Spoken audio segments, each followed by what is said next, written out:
Hey everybody, C.Note here, and welcome to Dopamine. I'm your host, Christian Rivera, aka C.Note, and I'm the host of Dopamine, which is a platform all about personal growth. I talk about INTPs, I talk about other personality types, I talk about mental health, I talk about spiral dynamics, Enneagram, all sorts of things, whatever suits my fancy. It's usually all related to my personal development and my story. And things that I've learned about these personality systems through various teachers and classes and some of my clients, because I'm a digital producer.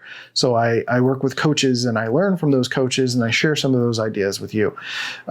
So I also have a website called dopeintp.com where there are courses for INTPs specifically. If you're not ready for a course, there is a free one called Are You Really an INTP, which is about helping you assess your personality type as an INTP. We go down the list of cognitive functions, compare against some other personality types, and it's pretty comprehensive. And it's ever evolving. I'm going to be adding more things as I go. So go ahead and sign up for that, and you'll get updates when those updates are available. So I want to talk a little bit about the Moldable INTP Identity. So I've had a conversation, or I've had videos in the past about INTP identity. I've referenced it, but something really opened my eyes a little bit to a way of understanding the INTP identity that I'd not really thought about before. There's the website Practical Typing, run by a couple of great people. I forget their names. I know Mara is one of them. And they wrote an article called Do TI Users Lack Identity? I'll post the link in the description. If I forget to, please leave a comment and I will post the link. And that article really covered something interesting about INTP identity, in that INTPs, we don't typically think about identity as in kind of an FI way, right? It's not about choosing who we are, right? And I think that's sometimes the struggle that INTPs have with confirming their personality type, because it's not, for INTPs, it's a large list of what we don't care about or what's not important to us. It's a lot of elimination, right? Introverted thinking is about clean slicing. It's about eliminating. So we're not necessarily holding on to things that represent our identity. Even my representation of myself is usually related to a lot of external things. Like I love video games and Ninja Turtles and all sorts of stuff that maybe represents me being kind of nerdy, but that's still not quite who I am, right? And that's sometimes the struggle. Perceivers, introverted perceivers in particular, picking a personality type, picking a 4-letter code can be tricky if that's what you feel is happening, right?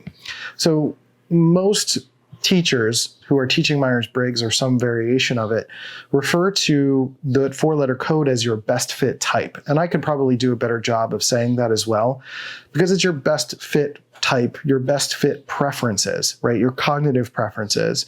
And that there's the 4 cognitive functions. There could be there's also the 4 shadow functions.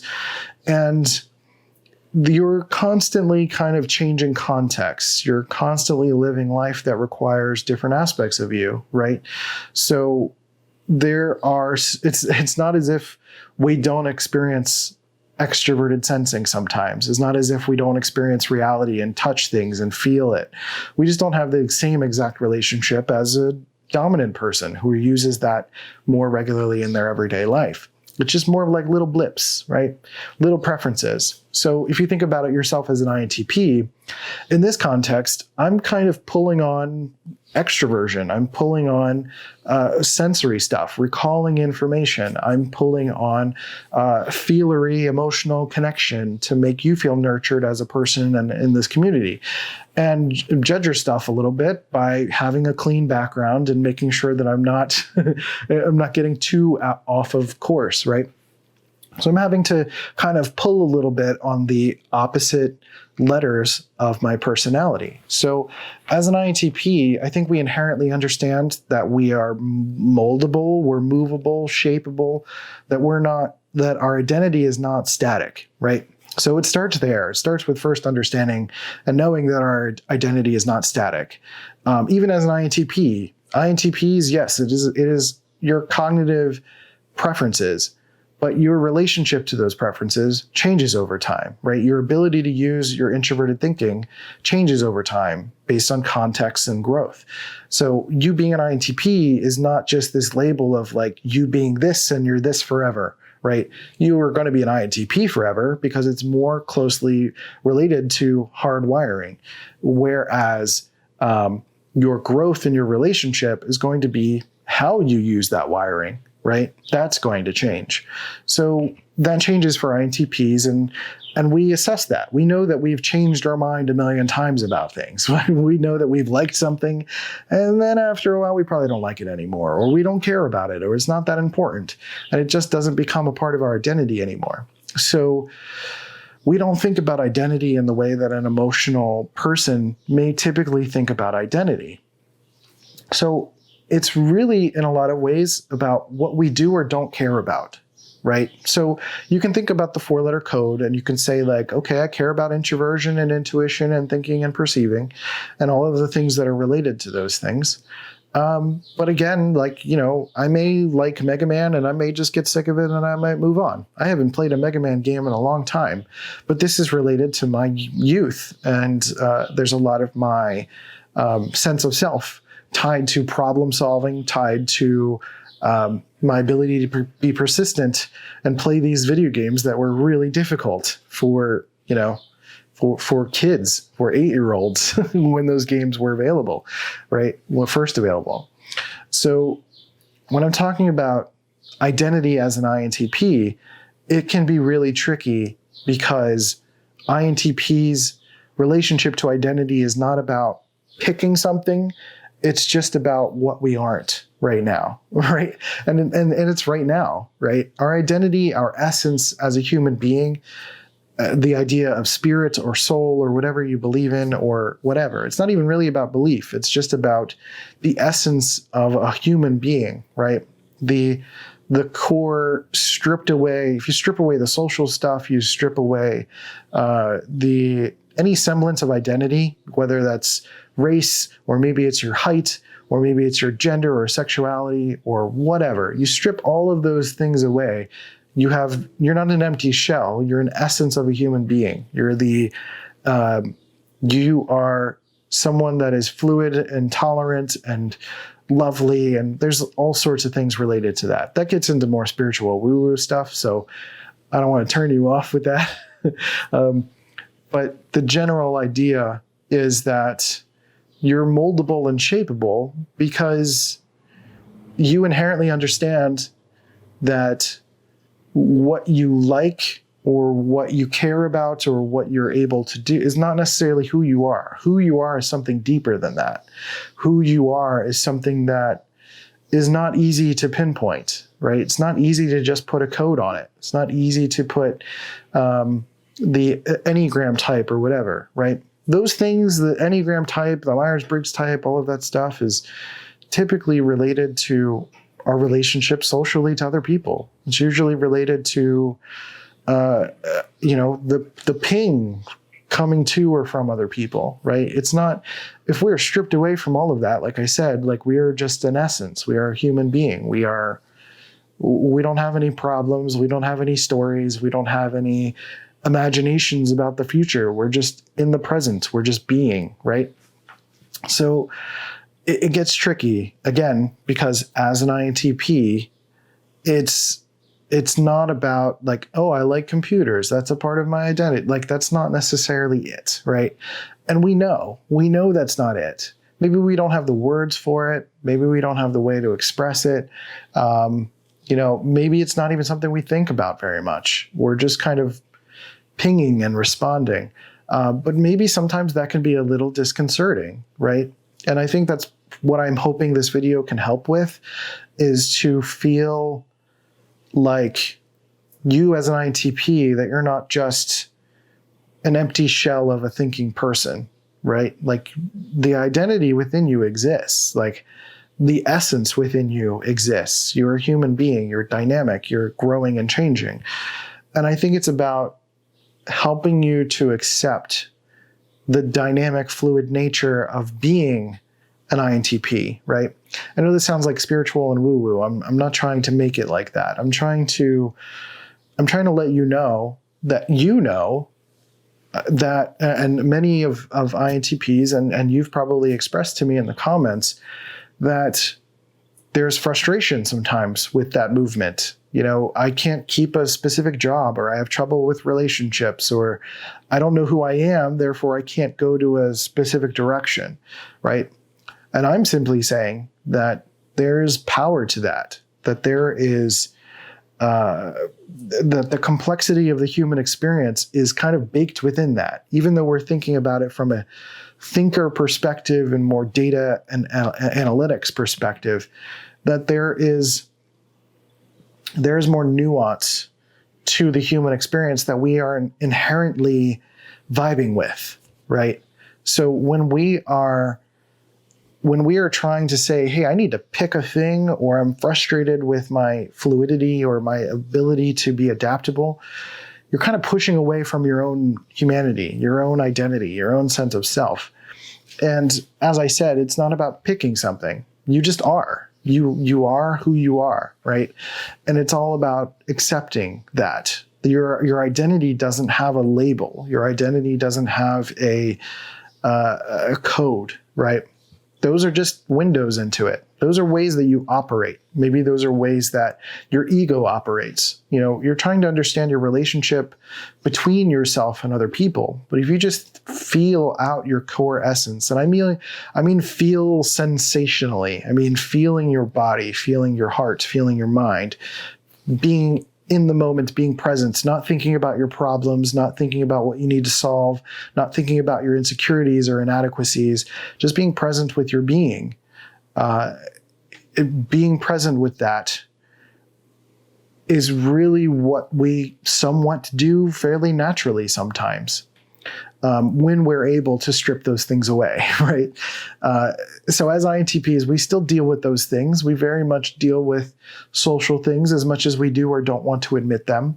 And often our relationship to people is what we feel our identity should be, that I should be, that I'm, I mean this to this person and that's who I am to them, or that I have some feeling about who I am and who I'm not, that I have core values that I stick with all of the time.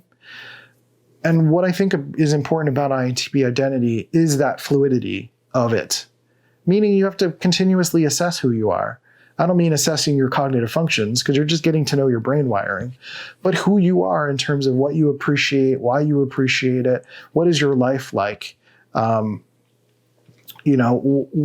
are things that you think about when no one's around? Are you thinking about the wonders of the universe? What kind of questions are you asking, right? Those things are more closer to your essence and identity than just a 4-letter code or just an Enneagram number or anything like that. So what I'm really trying to say here is that it's a continual process. You will be dynamic until the day you die. You are static when you're dead. So allow yourself, accept yourself to be that and to do that as an INTP. I hope that makes some sense. This was kind of a weird video. The article goes into it in a little bit more of a TI way. It's written by an ISTP, so it's less bounce all over the place and maybe a little bit less woo-woo, a little bit less spiritual and emotional. But I've been doing a lot of talking today. And once I do a lot of talking, I start to get into my FE space. And, I care about this stuff because I want you to feel like you have value, because you do. You do. That's just not even a question. You exist, therefore you have value. And I know that's weird to think about. That's maybe weird to say. You're like, I don't know though. Like logically, it's like, no, let go of the logic for a second. It's not about logic. It's not because your logic is kind of existing in this, social reality. I'm just saying inherently, you were a baby at one point born into this world. Like that means something. And who you are now maybe requires some assessment in terms of like what you can improve. Sure, why not? But it doesn't mean you have any less value than you did when you were born. you're just applying all of these stories, these imaginations on top of who you are to sometimes maybe even reinforce that you have no value for some other reason. Maybe there's a fear there. Maybe there's anger that you need to work through. Maybe there's some sort of sadness within you that you actually have to talk with someone about and work through, right? So these stories, these things that we pile onto our essence, to our identity, who we are, really start to become, it gets trapped by our logic. Our logic tries to reinforce these stories. Our logic is trying to tell ourselves that we don't mean anything, or that we're not helpful, or we're useless. And it's so much more than, like, you are so much more than that. Your logic is just a tool. It's just a hammer. It's like pulling out a hammer and saying, like, I am this. It's like, you're not that. That is a tool. That is an aspect of you. The 4-letter code is just an aspect of you, right? So I don't know. I'm losing it because I've got nowhere to go from here. But hopefully some of that made some sense. If you have clarifying questions, leave a comment. I encourage questions if you have some clarifying questions. And, hopefully you've listened and you can accept that you are wonderful. You really are. And I think it's powerful for you as an INTP to just remind yourself of that. Because we're thinkers, we can dismiss being gentle with ourselves. It's like, I can take it. I can deal. I don't need any of that. It's like, yeah, we do. We all do to some degree. We're emotional. We're humans. It's just a matter of acceptance and allowing that into our lives. So I hope that meant something. I hope that helped you. Maybe you're not ready for it. That's totally cool. Whatever. There's all sorts of other videos you can watch. Like and subscribe for future videos. Hit the bell icon because I post kind of sporadically. And we also have courses on our website at dopeintp.com. Quite a few different topics related to being an INTP. Many from my own personal story, from stories I've heard from other INTPs, questions I've heard from other INTPs, giving you some answers for once instead of causing more rumination. And if you want more things to build on top of, those courses are really great for you to learn more about the INTP aspect of yourself. And cosmic calibration in particular covers more of these like spiritual elements, a little bit of experiencing life with courage, without fear, and just going out and living life. So I can hear the lawnmower coming in the distance and it usually gets really loud outside my window. So I'm going to wrap up this video. I appreciate you. Take care of yourselves and each other. I'll catch you next time on Dopamine. See ya.